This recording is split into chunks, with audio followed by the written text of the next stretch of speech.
Hi all, പുതിയ വീഡിയോയിലേക്ക് സ്വാഗതം. അപ്പോൾ ഇന്ന് വന്നിരിക്കുന്നത് ഒരു സ്റ്റോക്ക് അനാലിസിസ് വീഡിയോ ആണ്. അപ്പോൾ കണ്ടന്റിലേക്ക് കടക്കുന്നതിന് മുന്നേ ആയിട്ട് ഡിസ്ക്ലെയിമർ ആണ്.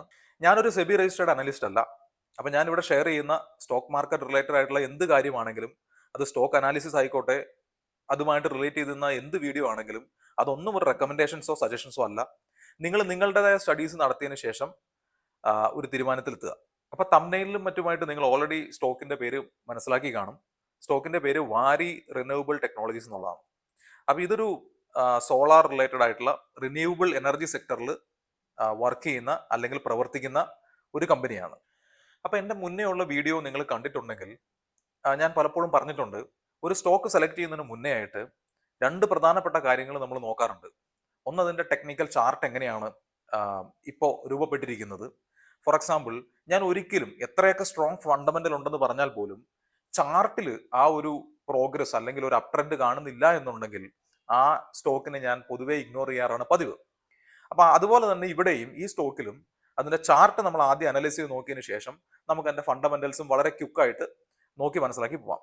അപ്പൊ ഇതിന് മുന്നേ ഉള്ള വീഡിയോസിന്റെ ഒരു ട്രെൻഡ് അല്ലെങ്കിൽ അതിന്റെ ഒരു യൂട്യൂബിലുള്ള ഒരു ഡേറ്റ ഞാൻ പരിശോധിക്കുമ്പോൾ എനിക്ക് മനസ്സിലായത്, ഒരുപാട് ഒരു 20-25 മിനിറ്റ് ഉള്ള വീഡിയോസ് ഒന്നും ആൾക്കാർക്ക് കാണാൻ താല്പര്യമില്ല. എല്ലാവർക്കും വളരെ വളരെ ചെറിയ വീഡിയോസ് കാണാനാണ് താല്പര്യം. അല്ലെങ്കിൽ 5-6 മിനിറ്റ് മാത്രമേ ആളുകൾ വീഡിയോസ് കാണുന്നുള്ളൂ എന്നുള്ളതാണ് എനിക്ക് മനസ്സിലായത്. അങ്ങനെയല്ല.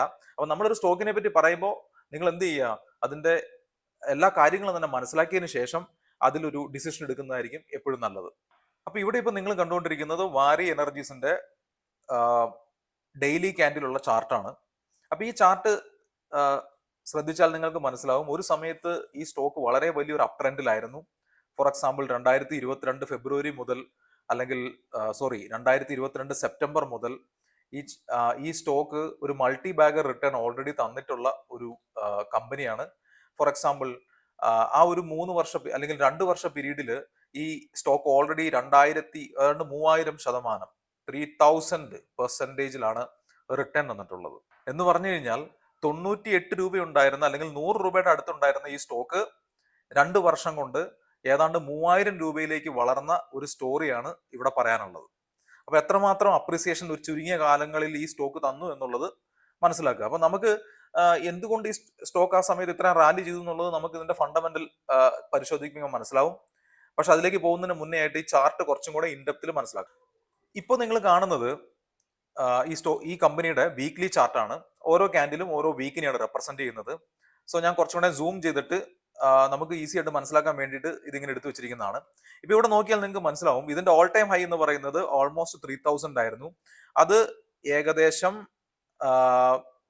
മെയ്, അതായത് 2024 മെയ്യിലാണ് ആ ഓൾ ടൈം ഹൈ ക്രിയേറ്റ് ചെയ്തത്. അതിനുശേഷം ഇതിലൊരു മാസീവ് ആയിട്ടുള്ള കറക്ഷൻ ഉണ്ടായിട്ടുണ്ട്.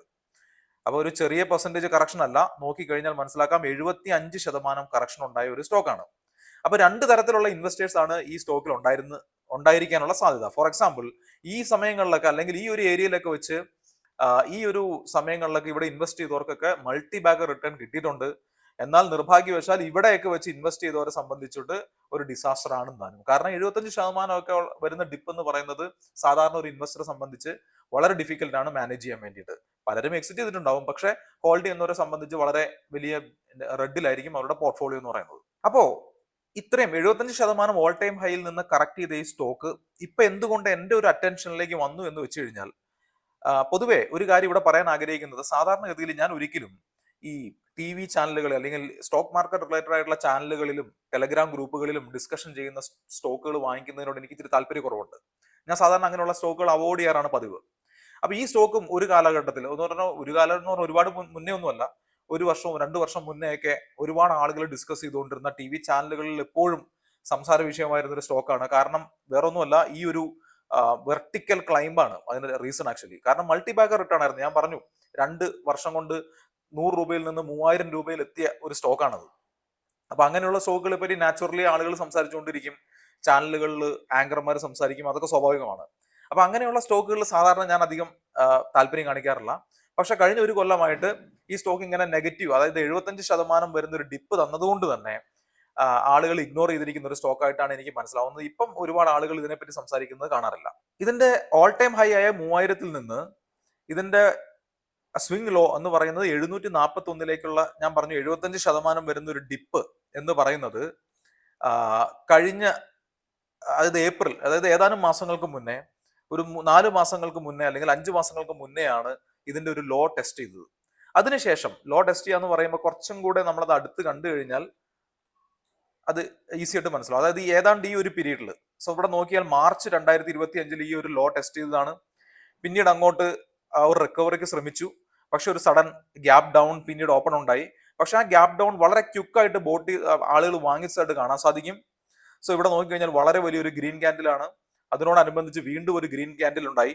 സോ ഈ ഒരു ലോയിൽ നിന്ന് റിക്കവറി ശ്രമം ഇവിടെ നടത്തിയിരുന്നു. ഈ സ്റ്റോക്ക് എപ്പോഴാണ് നടത്തിയത്? ഇതേ വർഷം ഏപ്രിലിൽ നടത്തിയതാണ്. പക്ഷെ ആ റിക്കവറി ശ്രമം ഫെയിൽ ആവുകയും ഈ സ്റ്റോക്ക് വീണ്ടും ഫോളോ ആവുകയാണ് ചെയ്തത്. പക്ഷെ നിങ്ങൾ ഇവിടെ ഈ റിക്കവറിയുടെ സമയത്ത് ഈ സ്റ്റോക്കിന്റെ ഒരു പ്രശ്നം, ഇവിടെ ഹൈ വോളിയം, ഒരുപാട് വലിയ വോളിയം നമുക്ക് കാണാനുണ്ടായിരുന്നില്ല. സോ അത് സ്വാഭാവികമായിട്ടും ആ റിക്കവറി ഫെയിൽ ആയതിൽ വലിയ അത്ഭുതമൊന്നുമില്ല. കാരണം വലിയ വോളിയം ഇല്ലാത്തൊരു റിക്കവറിയാണ് ഇവിടെ കണ്ടത്. സോ അത് ഇവിടെ വെച്ച് ആ റിക്കവറി എൻഡ് ചെയ്യുകയും വീണ്ടും ഒരു ഫോൾ ഉണ്ടാവുകയും ചെയ്തു. സോ അതിനുശേഷം ഈ സ്റ്റോക്ക് ഇവിടെ ഇങ്ങനെ കൺസോൾഡേറ്റ്, ഈ ഒരു പീരീഡ് എന്ന് പറയുന്നത് കൺസോൾട്ടേഷൻ ആണ്. ഇവിടെ ഇങ്ങനെ കൺസോൾഡേറ്റ് ചെയ്യുന്നതായിട്ട് നമുക്ക് കാണാൻ സാധിക്കും. അതിനുശേഷം പിന്നീട് ജൂലൈ മാസം, അതായത് ഈ 2025 ജൂലൈയിൽ വീണ്ടും ഒരു റിക്കവറിക്ക് ഈ സ്റ്റോക്ക് ശ്രമിക്കുകയും ആ സമയത്ത് നല്ലൊരു വോളിയം ഇവിടെ ബിൽഡപ്പ് ചെയ്യുകയും ചെയ്തു. പക്ഷെ ആ റിക്കവറിയും സസ്റ്റെയിൻ ചെയ്തില്ല. വീണ്ടും സെൽ ഓഫ് വരികയും പിന്നീടും അങ്ങോട്ട് കുറെ 1-2 മാസത്തേക്ക് ഒരു കൺസോൾട്ടേഷൻ ആണ്. നമുക്ക് കുറച്ചും കൂടെ ഡീറ്റെയിൽ ആയിട്ട് മനസ്സിലാക്കാൻ വേണ്ടി ഞാൻ ഈ വീക്ക്ലി ക്യാൻഡിലിനെ ഡെയിലി ക്യാൻഡിൽ ആയിട്ട് മാറ്റുകയാണ്. ഓക്കെ, സോ അപ്പൊ നമ്മൾ പറഞ്ഞിരുന്നത് ഈ ഒരു ക്യാൻഡിലാണ്. ഈ ഒരു ക്യാൻഡിലിൽ റിക്കവറി ശ്രമിച്ചു. പക്ഷെ ആ റിക്കവറി ഫെയിലിയർ ആയി. എന്നിട്ട് എന്ത് സംഭവിച്ചു? എവിടെ നിന്നാണോ റിക്കവറി തുടങ്ങിയത് അവിടം വരെ ആ സ്റ്റോക്ക് വീണ്ടും ഒരു സെൽ ഓഫ് ഉണ്ടായി. അതായത് ഏതാണ്ട് 21% ആ സ്റ്റോക്ക് ആ ഒരു ഹൈ പോയിന്റിൽ നിന്ന്, സ്വിംഗ് ഹൈയിൽ നിന്ന് വീണ്ടും വീണു. അതായത് ഈ ഒരു ലോ അത് വീണ്ടും ടെസ്റ്റ് ചെയ്തു. നമുക്ക് ജസ്റ്റ് ആ ലോ ഒന്ന് മാർക്ക് ചെയ്ത് വെക്കാം. സോ ഇതാണ് ഇതിന്റെ റീസെന്റ് ടൈമിൽ ഈ സ്റ്റോക്കിൽ ഉണ്ടായ സ്വിംഗ് ലോ എന്ന് പറയുന്നത് ഈ ഒരു റേഞ്ച് ആണ്. അതായത് 1000 റേഞ്ച് ആണെന്ന് നമുക്ക് അപ്രോക്സിമേറ്റ്ലി പറയാൻ സാധിക്കും. അപ്പം ഈ സ്റ്റോറി ഒന്ന് റിവൈൻഡ് ചെയ്ത് കഴിഞ്ഞ് കഴിഞ്ഞാൽ, ഈ സ്റ്റോക്ക് എപ്പോഴാണ് ആദ്യത്തെ റിക്കവറി ശ്രമിച്ചത്? ഏതാണ്ട് മാർച്ച് ഏപ്രിലിൽ ഒരു റിക്കവറി ശ്രമിച്ചു. പക്ഷെ ആ റിക്കവറി വളരെ പെട്ടെന്ന് തന്നെ സെൽ ഓഫിലേക്ക് വന്നു. സോ പിന്നീട് 1-2 മാസം അത് കൺസോൾട്ടേറ്റ് ചെയ്തു. അതിനുശേഷം വീണ്ടും അത് റിക്കവറിക്ക് വേണ്ടി ശ്രമിച്ചു. ആ റിക്കവറിയും ഫെയിലായി. വീണ്ടും അത് കൺസോൾട്ടേറ്റ് ചെയ്തു. ഇത്തവണ മൂന്നാമത്തെ തവണ, 1 × 3 എന്നാണല്ലോ. അപ്പോൾ ഇവിടെ അത് വീണ്ടും റിക്കവർ ചെയ്യാൻ ശ്രമിച്ചു. ഈ റിക്കവറി എന്ന് പറയുന്നത് ഇതിന് തൊട്ട് മുന്നേ ഉണ്ടായിരുന്ന റിക്കവറിയും ഹൈ വോളിയം റിക്കവറി ആയിരുന്നു. ഇവിടെയും ഹൈ വോളിയം റിക്കവറിയാണ്. ഈ റിക്കവറി ഇത്തവണ റിക്കവറിക്ക് ശ്രമിക്കുന്നുണ്ട്. അത് ഏതാണ്ട് ഇതിന് മുന്നേ ഉണ്ടായിരുന്ന ഹൈ ബ്രേക്ക് ചെയ്തിട്ടാണ് ഇത് നിൽക്കുന്നത്. അപ്പൊ ഈ തവണ എന്തുകൊണ്ട് എന്നെ ഈ സ്റ്റോക്ക് അട്രാക്ട് ചെയ്തെന്ന് വെച്ച് കഴിഞ്ഞാൽ, ഇതിപ്പോ മൂന്നാമത്തെ തവണയാണ് റിക്കവർ ചെയ്യാൻ ശ്രമിക്കുന്നത്. അതും ഹൈ വോളി റിക്കവറി ആയതുകൊണ്ട് തന്നെ നമുക്ക് ഇവിടെ ഒരു നല്ലൊരു റിസ്ക് റിവാർഡ് ട്രേഡ് കിട്ടും. ഈ സ്റ്റോക്കിന്റെ റിസൾട്ട് വന്നത് ഒക്ടോബർ 10 അപ്പൊ നമുക്ക് ആ ഒക്ടോബർ 10 എന്താണ് മാർക്കറ്റിൽ സംഭവിച്ചത്, അല്ലെങ്കിൽ ഈ സ്റ്റോക്കിന് എന്താണ് സംഭവിച്ചതെന്ന് വളരെ ക്വിക്കായിട്ട് നോക്കാം. ആ സമയത്ത് മാർക്കറ്റ് ഇവിടെയായിരുന്നു. ഇത് ഒക്ടോബർ 9 ക്യാൻഡിലാണ്. ഒക്ടോബർ 9 ഒരു വലിയ ഗ്രീൻ ക്യാൻഡിൽ ഇവിടെ ഉണ്ടാവുകയും അതിന്റെ കണ്ടീഷനായിട്ട് റിസൾട്ട് വന്ന ദിവസം ഒരു അനദർ ഗ്രീൻ ക്യാൻഡിലും പിന്നീട് അങ്ങോട്ട് ഗ്യാപ്പ് അപ്പ് ആയിട്ട് ഈ സ്റ്റോക്ക് ഒരുപാട് മുകളിലേക്ക് പോയി. ഇവിടെ ഒരു റെഡ് ക്യാൻഡിൽ വന്നു. ഇതെന്തുകൊണ്ട് ഈ റെഡ് ക്യാൻഡിൽ വന്നു എന്ന് വെച്ച് കഴിഞ്ഞാൽ, എനിക്ക് ലോജിക്കലി ചിന്ത ചെയ്തപ്പോൾ മനസ്സിലായത്, ഈ വാരി റിന്യൂവബിൾസ് എന്ന് പറയുന്നതിന് ഒരു പേരന്റ് കമ്പനി ഉണ്ട്. അത് നിങ്ങൾ പലർക്കും അറിയായിരിക്കും. വാരി എനർജീസ് എന്നാണ് ആ കമ്പനിയുടെ പേര്. അപ്പൊ ഈ വാരി റിന്യൂവബിൾസ് ഒരു 10,000 കോടി മാത്രം, അല്ലെങ്കിൽ 13,000 കോടി രൂപയുടെ മാർക്കറ്റ് ക്യാപ്പ് ഉള്ള ഒരു കമ്പനിയാണെങ്കിൽ, ഇതിന്റെ പേരന്റ് കമ്പനിയായ വാരി റിന്യൂവബിൾസ് എന്ന് പറയുന്നത് 1,00,000 കോടിയോളം മാർക്കറ്റ് ക്യാപ്പ് ഉള്ള വലിയൊരു കമ്പനിയാണ്. അപ്പൊ ആ കമ്പനിയുടെ റിസൾട്ട് വരുന്നത് ഏകദേശം, അല്ലെങ്കിൽ അതിന്റെ റിസൾട്ട് വരുന്ന ഡേറ്റ് അനൗൺസ് ചെയ്തത് ഏതാണ്ട് ഈ ഒരു സമയങ്ങളിലാണ്. അപ്പൊ നമുക്കറിയാം, ഈ ചൈൽഡ് കമ്പനി വാരി റിന്യൂവബിൾസ് റിസൾട്ടും നല്ലതാണെന്നുണ്ടെങ്കിൽ നാച്ചുറലി വാരി എനർജീസിന്റെ റിസൾട്ട് നല്ലതായിരിക്കുമെന്ന് ആളുകൾ അസ്യൂം ചെയ്തുകൊണ്ട് തന്നെ ഇവിടെ നിന്ന് ആ സമയം ഈ സ്റ്റോക്ക് വിറ്റിട്ട് ആ വാരി എനർജീസിന്റെ സ്റ്റോക്ക് വാങ്ങിക്കാൻ ആൾക്കാർ എടുക്കാൻ കാട്ടിയതാണെന്നാണ് ഞാൻ മനസ്സിലാക്കുന്നത്. സോ എന്ത് തന്നെയാണെങ്കിൽ ഇവിടെ ഒരു വലിയ സെൽ ഓഫ് വന്നു. അപ്പൊ ഞാനൊന്ന് കൺഫ്യൂസ്ഡ് ആയി പോയി. പക്ഷെ എനിക്ക് തോന്നുന്നത് ഈ സെൽ ഓഫിന്റെ കാരണമാണ് ഞാനിപ്പോ പറഞ്ഞത്.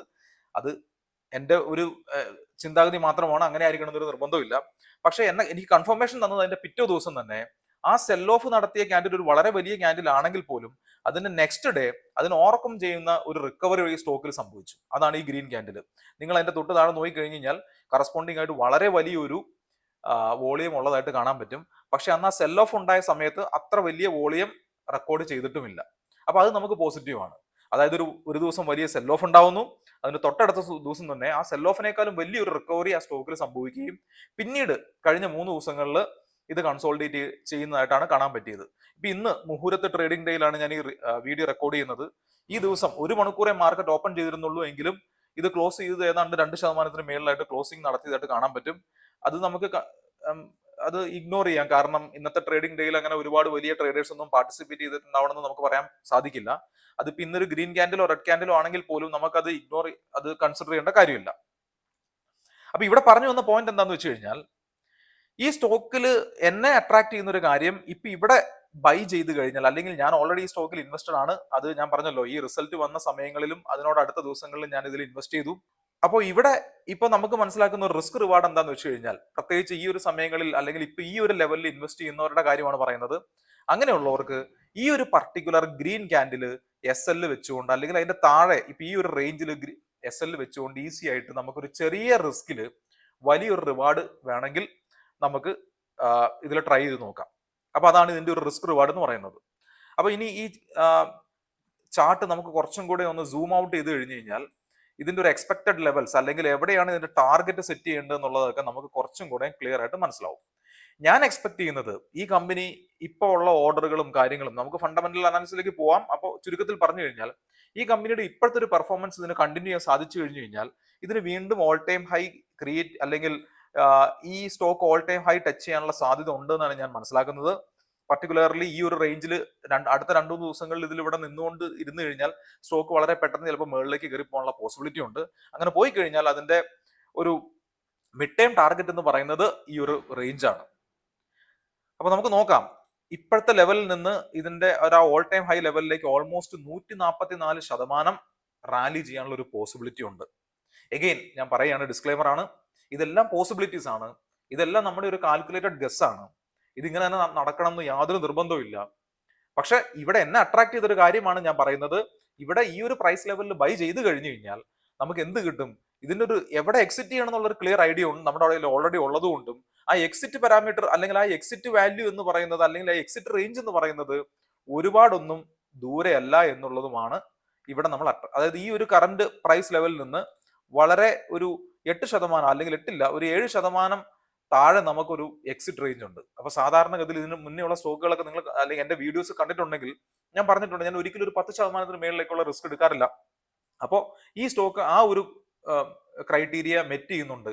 ഇവിടെ നമുക്ക് 10% മേളിലേക്കുള്ള റിസ്ക് നമുക്ക് എടുക്കേണ്ട കാര്യമില്ല. കാരണം നമ്മുടെ മുമ്പിൽ ഒരു സ്റ്റോപ്പ് ലോസ് ഈസി ആയിട്ട് സെറ്റ് ചെയ്യാൻ പറ്റുന്ന ഒരു റേഞ്ച് ഉള്ളത് കൊണ്ടും, ആ റേഞ്ച് സെറ്റ് ചെയ്തുകൊണ്ട് ഇപ്പൊ ബൈ ചെയ്ത് കഴിഞ്ഞാൽ ചിലപ്പോൾ നല്ലൊരു റിസ്ക് റിവാർഡാണ് ഈ സ്റ്റോക്ക് തരുന്നതെന്ന് പറയാൻ സാധിക്കും. ഒരു ഫണ്ടമെന്റൽ അനാലിസിസിലേക്ക് പോയി കഴിഞ്ഞാൽ ഞാൻ നേരത്തെ പറഞ്ഞ പോലെ തന്നെ 13,000 കോടി രൂപയാണ് ഇതിന്റെ മാർക്കറ്റ് ക്യാപ്പ്. ഇതിന്റെ സ്റ്റോക്കിന്റെ പി റേഷ്യോ 37 ആണ്. സോ ഈ സ്റ്റോക്കൊക്കെ 100-നും 200-ഉം പിയിലൊക്കെ ട്രേഡ് ചെയ്തൊരു കാലം ഉണ്ടായിരുന്നു. അപ്പൊ നമ്മൾ ഇതിന്റെ ഹിസ്റ്റോറിക്കൽ പിയിലേക്ക് നോക്കിക്കഴിഞ്ഞാൽ ഇപ്പൊ ഇവിടെ ഇതിന്റെ ഓൾ ടൈം പലയിടത്തും നോക്കിക്കഴിഞ്ഞാൽ 300 റേഞ്ചിലൊക്കെ ഇത് ട്രേഡ് ചെയ്തിട്ടുണ്ട്. ഇതിന്റെ ഒരു മീഡിയൻ പി എന്ന് പറയുന്നത് തന്നെ 53 ആണ്. അപ്പൊ അതിലും താഴെയാണ് നിലവിൽ ഈ സ്റ്റോക്ക് നിൽക്കുന്നത്.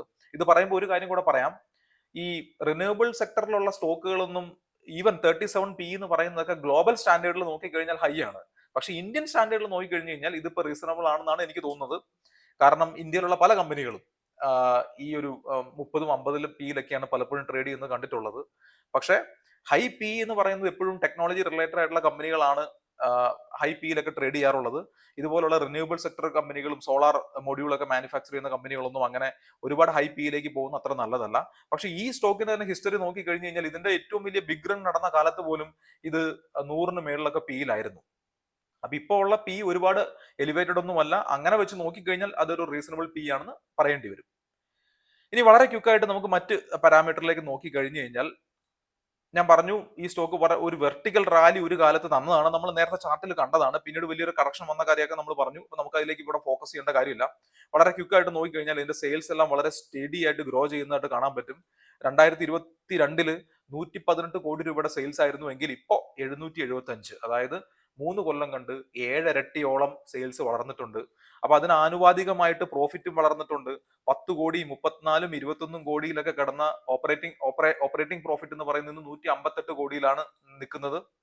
അതുപോലെ നെറ്റ് പ്രോഫിറ്റിലേക്ക് നോക്കി കഴിഞ്ഞു കഴിഞ്ഞാലും അതേ രീതിയിലുള്ള ആനുപാതികമായ ഒരു വളർച്ച ഇതിൽ കാണാൻ സാധിക്കും.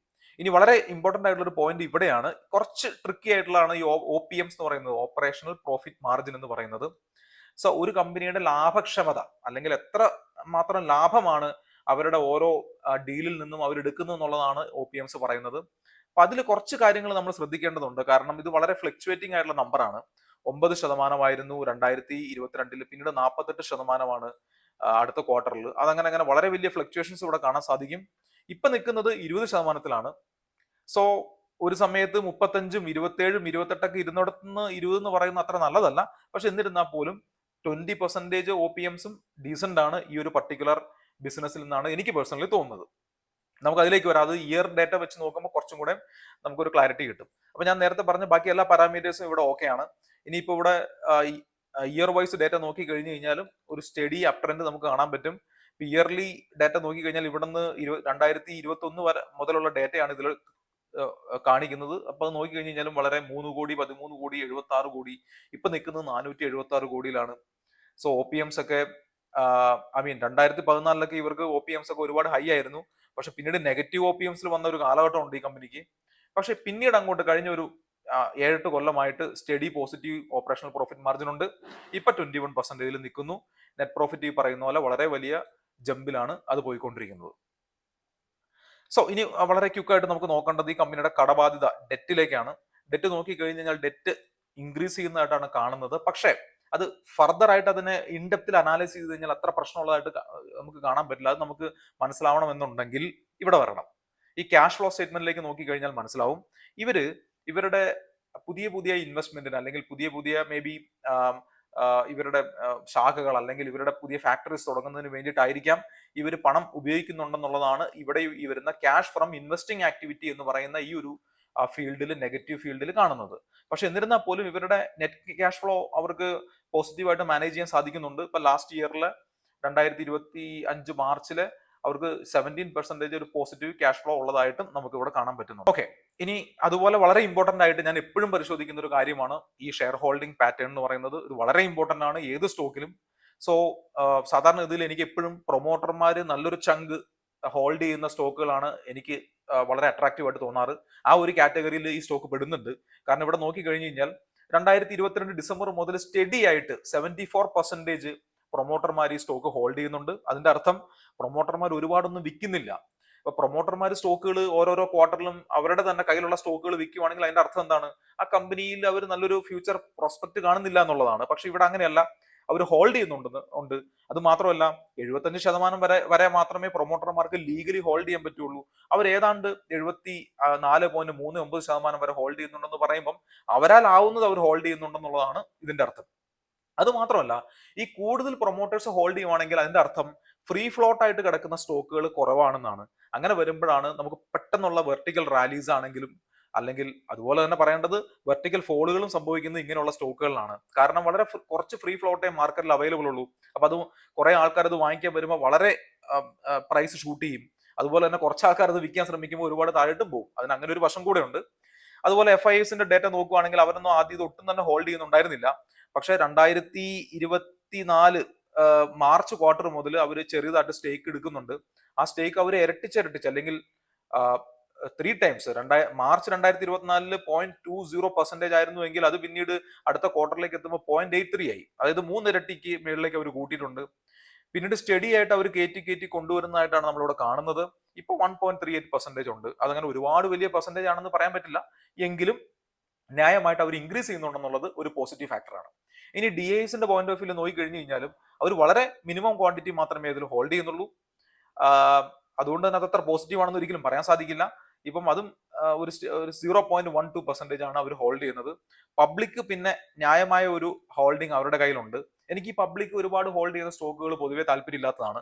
പക്ഷെ ഇവിടെ ഇപ്പോൾ ആ ഒരൊറ്റ കാരണം കൊണ്ട് നമുക്ക് അതിനെ ഇഗ്നോർ ചെയ്യേണ്ട കാര്യമില്ല. ഇനി കുറച്ച് ഈ ചാർട്ടിൽ ഇല്ലാതെ നമ്മൾ കുറച്ച് ഡിഗ് ചെയ്തപ്പോൾ നമുക്ക് മനസ്സിലാക്കിയ ഒരു കാര്യം, നമുക്കറിയാം അപ്പൊ പ്രത്യേകിച്ച് അമേരിക്കയുമായിട്ട് ട്രേഡ് വാർ ഇന്ത്യക്ക് ഉള്ളത് കൊണ്ട് തന്നെ ആ, നമുക്ക് ആ ഒരു ഇവർക്ക് അമേരിക്കയിൽ ബിസിനസ് ഉണ്ടോ, അല്ലെങ്കിൽ ഉണ്ടെങ്കിൽ എത്ര ശതമാനമാണ് അവിടുന്ന് വരുന്ന ഇൻകം എന്നുള്ള കാര്യമൊക്കെ വളരെ ഇമ്പോർട്ടന്റ് ആണ്. കാരണം ഏത് സമയത്തും ട്രംപിന്റെ പോളിസീസ് എതിരായിട്ടൊക്കെ വന്നു കഴിഞ്ഞാൽ നിങ്ങൾ ഓർമ്മയുണ്ടാവും നമ്മുടെ കേരള കമ്പനിയായ കിറ്റക്സിനൊക്കെ എന്താണ് സംഭവിച്ചെന്നുള്ളത്. അപ്പൊ അങ്ങനെയൊക്കെ സംഭവിക്കാനുള്ള സാധ്യത ഉണ്ടോ എന്നുള്ളത് നമ്മൾ അന്വേഷിച്ച് കഴിഞ്ഞു കഴിഞ്ഞാൽ ഈ വാരി റിന്യൂവബിൾ ടെക്നോളജി എന്ന് പറയുന്ന ഈ വാരി ഗ്രൂപ്പിലെ ഈ ഒരു കമ്പനിക്ക് അമേരിക്കയിലൊന്നും വലിയ എക്സ്പോഷർ ഇല്ല. അവരിപ്പോ പുറത്തേക്കുള്ള കുറെ എക്സ്പോഷറിന് വേണ്ടി ശ്രമിക്കുന്നുണ്ടെങ്കിലും ഇവരുടെ മെജോറിറ്റി ഓഫ് ബിസിനസ് കോൺസെൻട്രേറ്റ് ചെയ്തിരിക്കുന്നത് ഇന്ത്യയിലാണ്. അതുകൊണ്ട് തന്നെ ഈ അമേരിക്കയിലെ ടാരിഫ് ഒന്നും ഒരുപാടൊന്നും ഇന്ത്യയിലെ അല്ലെങ്കിൽ നമ്മുടെ ഈ ബിസിനസ്സിനെ, ഇവിടെയുള്ള ഈ കമ്പനിയുടെ ബിസിനസ്സിനെ ബാധിക്കാനുള്ള സാധ്യത വളരെ കുറവാണ്. എന്നാൽ ഈ കമ്പനിയുടെ പേരന്റ് കമ്പനിയായ വാരി എനർജീസിന് ഈ പറയുന്ന പോലെ മറ്റു പല രാജ്യങ്ങളുമായിട്ടും ഡിപ്പെൻഡൻസി ഉണ്ട്. അമേരിക്കയുമായിട്ടുണ്ട്, ചൈനയുമായിട്ടുണ്ട്. കാരണം വളരെ ചുരുക്കി പറഞ്ഞു കഴിഞ്ഞാൽ വാരി റിന്യൂവബിൾസ് എന്ന് പറയുന്ന ഈ കമ്പനി ഇവരുടെ പ്രധാന ജോലി എന്താണെന്ന് വെച്ച് കഴിഞ്ഞാൽ ഈ സോളാർ എവിടെയാ അപ്പൊ ഏതെങ്കിലും ഒരു കമ്പനിക്കോ ഏതെങ്കിലും ഒരു കൊമേഴ്ഷ്യൽ പർപ്പസിനോ വേണ്ടി സോളാർ റൂഫുകളൊക്കെ ഇൻസ്റ്റാൾ ചെയ്യണം, അല്ലെങ്കിൽ അതൊക്കെയാണ് അവർ ചെയ്തു കൊടുക്കുന്നത്. ഇവരാണ് ആക്ച്വലി ഇതിന്റെ എല്ലാം വർക്ക് ചെയ്യുന്ന ഒരു കമ്പനിയാണ് ആക്ച്വലി വാരി റിന്യൂവബിൾസ് എന്ന് പറയുന്നത്. എന്നാൽ ഇവരുടെ പേരന്റ് കമ്പനിയാണ് ഈ സോളാർ മൊഡ്യൂളുകൾ അതിനോടനുബന്ധിച്ചുള്ള ടെക്നോളജിയും കാര്യങ്ങളൊക്കെ ഡെവലപ്പ് ചെയ്യുന്നതും അതിന്റെയൊക്കെ മാനുഫാക്ചറിങ്ങും ഇവരുടെ പേരന്റ് കമ്പനിയായ വാരി എനർജീസ് ആണ്. അപ്പൊ ഞാൻ നേരത്തെ പറഞ്ഞു വാരി എനർജീസിന്റെ മാർക്കറ്റ് ഷെയർ എന്ന് പറയുന്നത് ഓൾമോസ്റ്റ് 1,00,000 crore, 1,00,000 കോടിയുടെ മാർക്കറ്റ് ക്യാപ്പുള്ള കമ്പനിയാണ്. ഇതെന്ന് പറയുന്നത് 13,000 കോടി മാത്രമേ മാർക്കറ്റ് ക്യാപ്പ് ഉള്ളൂ. അപ്പൊ എന്തുകൊണ്ടാണ് പിന്നെ വാരി എനർജീസിൽ നമ്മൾ നിക്ഷേപിക്കാതെ ഇതിലേക്ക് വന്നതെന്ന് വെച്ച് കഴിഞ്ഞാൽ വാരി എനർജീസിന് ഈ പറഞ്ഞ പ്രശ്നമുണ്ട്. അത് ഒരുപാട് വലിയ കമ്പനിയാണ്. അതുകൊണ്ട് തന്നെ അതിന്റെ ഒരു പ്രൈസ് അപ്രീസിയേഷൻ ചിലപ്പോൾ ഇതുപോലെ കിട്ടിക്കൊള്ളുന്നില്ല. ഇവരാണ് ആക്ച്വലി ഗ്രൗണ്ട് വർക്ക് ചെയ്യുന്നത്. ഇപ്പൊ നമുക്കിപ്പം നിങ്ങൾക്കൊരു കമ്പനി ഉണ്ട്, ആ കമ്പനിയുടെ റൂഫൊക്കെ ഒന്ന് സോളാർ ചെയ്യണം എന്നുണ്ടെങ്കിൽ നിങ്ങൾക്ക് ഈ കമ്പനിയെ ഈ വാരി റിന്യൂവബിൾസിനെ കോൺടാക്ട് ചെയ്ത് കഴിഞ്ഞാൽ അവർ വന്ന് ഒരു തുക നിങ്ങളുമായിട്ട് സംസാരിച്ച് നിങ്ങളുമായിട്ടൊരു കൊട്ടേഷൻ എല്ലാം റെഡിയാക്കി അതിനുശേഷം നിങ്ങളുടെ കണ്ടീഷൻ എന്താണോ അതനുസരിച്ചുള്ള സെറ്റപ്പ് അവർ ചെയ്തു തരും. ഇതാണ് ഇവർ ചെയ്യുന്നത്. അപ്പോൾ ഈ കമ്പനിക്ക് പുറത്തുള്ള കൺട്രീസുമായിട്ട് ഒരുപാട് ഡിപ്പെൻഡൻസി ഇല്ലാത്തത് ഒരു പ്ലസ് പോയിന്റ് ആണ്, പ്രത്യേകിച്ച് ഈ ഒരു കാലഘട്ടത്തിൽ. ഇപ്പൊ ഒരു ടാരിഫ് ഫയറിന്റെ കാലമാണ് ഞാൻ നേരത്തെ പറഞ്ഞ പോലെ. അപ്പൊ ആ ഒരു റിസ്ക് ഒന്നും ഇവിടെ നിലവിൽ ഇപ്പോൾ ഇല്ല. ഇനി എന്താണ് ഈ കമ്പനിയിലെ നെഗറ്റീവ്സ്? അപ്പൊ ഞാൻ നേരത്തെ അതിന്റെ കുറച്ച് കാര്യങ്ങൾ പറഞ്ഞായിരുന്നു. ഞാൻ പറഞ്ഞ ഒരു കാര്യം ഇതാണ്, അതായത് ഈ ഒരുപാട് ആളുകൾ ഡിസ്കസ് ചെയ്യുന്ന ഒരുപാട് ടി വി ചാനലുകളിൽ വന്ന സ്റ്റോക്കുകൾ ഭയങ്കര വോളറ്റൈലായിരിക്കും. അപ്പൊ ഞാൻ നേരത്തെ പറഞ്ഞതാണ്. അപ്പൊ ഒരു കാലത്ത് ഈ സ്റ്റോക്ക് അങ്ങനെയായിരുന്നു, ഒരുപാട് ആളുകൾ ചർച്ച ചെയ്തതാണ്. ഒരുപാട് ആളുകൾ ഇതിന്റെ ഈ വെർട്ടിക്കൽ അപ്പ് റൺ എന്ന് പറയുന്നത് ഒട്ടും ശരിയായിട്ടുള്ള റണ്ണല്ല, അതൊരു സ്കാം ആണെന്ന് പറഞ്ഞ ഒരുപാട് യൂട്യൂബ് വീഡിയോസ് ഒക്കെ നിങ്ങൾക്ക് കാണാൻ സാധിക്കും. അപ്പൊ അങ്ങനെയൊക്കെ ഒരുപാട് ആളുകൾ നെഗറ്റീവ് പറഞ്ഞിട്ടുള്ള ഒരുപാട് ആളുകൾ ഈ സ്റ്റോക്ക് ഈ കമ്പനി മാന്യമായി പ്രവർത്തിക്കുന്ന കമ്പനി അല്ല എന്നും ഈവൻ സെബി പോലും ഇതിനെ ASM ലിസ്റ്റിലാണ് പെടുത്തിയിരിക്കുന്നത്. ASM ലിസ്റ്റ് എന്ന് പറഞ്ഞു കഴിഞ്ഞാൽ അഡീഷണൽ സർവൈലൻസ് മെഷർ എന്ന് പറയും. അതായത് ഒരു സ്റ്റോക്ക് വളരെ വലിയ വോളറ്റിലിറ്റി കാണിക്കുവാണ്, അല്ലെങ്കിൽ അപ്പ് സർക്യൂട്ട് ഡൗൺ സർക്യൂട്ടിലേക്കൊക്കെ പോവുകയാണെന്നുണ്ടെങ്കിൽ, അല്ലെങ്കിൽ അവർക്ക് എന്തെങ്കിലും ഈ സ്റ്റോക്കിന്റെ പിന്നാമ്പുറത്ത് വല്ല ഇൻസൈഡർ ട്രേഡിംഗ് സംശയിക്കുവാണെങ്കിൽ ASM ലിസ്റ്റിൽ ഉൾപ്പെടുത്താറുണ്ട്. അപ്പം അങ്ങനെ ഇപ്പൊ നിലവിൽ ഇതൊരു ASM ലിസ്റ്റിലാണ്. അപ്പൊ ഞാൻ പറഞ്ഞു വന്നത് ഈ സ്റ്റോക്കിൽ നിക്ഷേപിക്കുകയാണെങ്കിൽ അതിന് അതിൻ്റെതായ റിസ്കുകൾ ഉണ്ട്. കാരണം ഇപ്പൊ ഞാൻ നേരത്തെ കിറ്റക്സിന്റെ കാര്യം പറഞ്ഞു. കിറ്റക്സിൽ എന്താണ് സംഭവിച്ചത്? ട്രംപിന്റെ ഒരു ടാരിഫ് വാറൊക്കെ വന്നതിന് ശേഷം അത് കണ്ടിന്യൂസ് ആയിട്ട് ഡൗൺ സർക്യൂട്ടിലായിരുന്നു. അത് ആ സ്റ്റോക്കിന്റെ ഒരു പ്രത്യേകത എന്താണെന്ന് വെച്ച് കഴിഞ്ഞാൽ അത് ഡൗൺ സർക്യൂട്ടിലേക്ക് പോകും, താഴോട്ട് പോകുമ്പോൾ ഡൗൺ സർക്യൂട്ടിലായിരിക്കും, മേലിട്ട് പോകുമ്പോൾ അപ്പ് സർക്യൂട്ടിലായിരിക്കും. അപ്പൊ നമ്മൾ ലോക്കായി പോകും അല്ലെ. നമ്മൾ വാങ്ങിച്ചിട്ടുണ്ടെങ്കിൽ ഡൗൺ സർക്യൂട്ടിലേക്ക് പോയി കഴിഞ്ഞാൽ നമ്മൾ ലോക്കായി പോകും. അതുപോലെ തന്നെ അപ്പ് സർക്യൂട്ടിലേക്ക് പോയിക്കൊണ്ടിരുന്ന സ്റ്റോക്കിൽ നമുക്ക് വാങ്ങിക്കാനും സാധിക്കില്ല. ഇതങ്ങനെ ഒരുപാടൊന്നും ഡൗൺ സർക്യൂട്ട് അപ്പ് സർക്യൂട്ടിലേക്ക് പോയിട്ടുള്ള സ്റ്റോക്ക് അല്ല. പക്ഷെ ഞാൻ പറയുമായിരുന്നു, അങ്ങനെയൊക്കെ സംഭവിച്ചു കഴിഞ്ഞു കഴിഞ്ഞാൽ അതിന്റെ റിസ്കുകൾ ഇവിടെ ഉണ്ട്. പക്ഷെ നിലവിലെ നമ്മൾ ഫണ്ടമെന്റൽസ് നോക്കി കഴിഞ്ഞു കഴിഞ്ഞാലും ടെക്നിക്കൽ പാരാമീറ്റേഴ്സ് നോക്കി കഴിഞ്ഞു കഴിഞ്ഞാലും ഒരു നല്ലൊരു സ്റ്റോക്ക് ആയിട്ടാണ് എനിക്ക് പേഴ്സണലി തോന്നുന്നത്. അപ്പൊ കൺക്ലൂഡ് ചെയ്തുകൊണ്ട് കുറച്ച് കാര്യങ്ങൾ കൂടെ പറയുകയാണ്. ഇതൊരിക്കലും ഒരു റെക്കമെൻഡേഷൻ അല്ല. അപ്പോൾ എൻ്റെ ഒരു പേഴ്സണൽ തന്നെ ഇപ്പം ഞാൻ തന്നെ വാങ്ങിക്കുന്ന പല സ്റ്റോക്കുകളും എൻ്റെ സ്റ്റോപ്പ് ലോസിൽ ഞാൻ എക്സിറ്റ് ചെയ്യേണ്ടി വന്നിട്ടുണ്ട്. അപ്പം നമുക്ക് വേണമെങ്കിൽ റഫിലി ഇങ്ങനെ പറയാം, നമ്മൾ സ്റ്റഡി ചെയ്ത് നമ്മുടെ വാച്ച് ലിസ്റ്റിൽ ഇടുന്ന ഒരു 60% സ്റ്റോക്കുകൾ മാത്രമേ ചിലപ്പോൾ നമുക്ക് വേണ്ടപ്പെട്ട റിസൾട്ട് തരാറുള്ളൂ. ബാക്കി 40% സ്റ്റോക്കുകളും പ്രോബബിളി നമ്മുടെ സ്റ്റോപ്പ് ലോസിൽ ഹിറ്റ് ചെയ്യാറാണ് പതിവ്. അപ്പൊ ഈ സ്റ്റോക്ക് എങ്ങനെ പ്രവർത്തിക്കും, അല്ലെങ്കിൽ എങ്ങോട്ട് പോകും, സ്റ്റോപ്പ് ലോസ് ഹിറ്റ് ചെയ്യോ ടാർഗറ്റ് ഹിറ്റ് ചെയ്യോ, ഇതൊന്നും നമുക്ക് പറയാൻ പറ്റുന്ന കാര്യങ്ങളല്ല. അപ്പൊ നിങ്ങൾ സമയമെടുത്ത് റിസർച്ച് നടത്തി, ഞാൻ കാണാത്ത പല പോയിന്റുകളും ചിലപ്പോൾ നിങ്ങൾ കാണുന്നുണ്ടാവും. അപ്പൊ അങ്ങനെയൊക്കെ മനസ്സിലാക്കിയതിനു ശേഷം മാത്രം നിങ്ങൾ ഈ സ്റ്റോക്കിൽ ഇൻവെസ്റ്റ് ചെയ്യണോ വേണ്ടോ എന്നുള്ള തീരുമാനത്തിൽ എത്തുക. ഇപ്പൊ ഞാൻ പറയാൻ വിട്ടുപോയ അല്ലെങ്കിൽ ഞാൻ മനസ്സിലാക്കാത്ത എന്തെങ്കിലും കാര്യങ്ങൾ നിങ്ങൾക്ക് അറിയാമെന്നുണ്ടെങ്കിൽ അത് കമന്റ് സെക്ഷനിൽ കൊടുക്കുവാണെങ്കിൽ മറ്റുള്ളവർക്കും ഉപകാരപ്പെടാനുള്ള സാധ്യതയുണ്ട്. അപ്പൊ ഇത്രയും പറഞ്ഞുകൊണ്ട് അടുത്തൊരു വീഡിയോയിലേക്ക് വരുന്നത് വരെ ബൈ.